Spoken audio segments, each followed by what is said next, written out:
यादव एक बहुत ही अच्छा एंटरटेनर। खेसारी बाबू। एक सेकेंड। खेसारी बाबू क्यों? खेसारी जी बोल सकते। देखिए यश मिश्रा ने पवन और खेसारी लाल को लेकर क्या बोला, पहले इस इंटरव्यू को देखिए पूरा। पवन जी एक बेहद ही मधुर सिंगर हैं। एक इतने मधुर गायक हैं वो।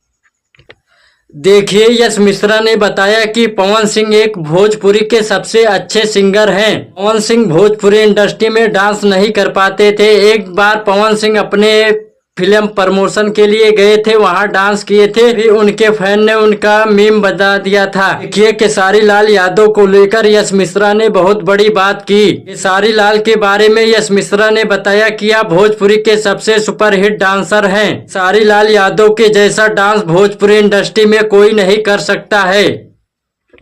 देखिए यश मिश्रा ने खेसारी लाल को बोला भोजपुरी के नंबर 1 डांसर हैं, जैसा डांस भोजपुरी इंडस्ट्री में कोई नहीं कर सकता है। मिश्रा का यह इंटरव्यू उनकी पत्नी निधि झा ने लिया है।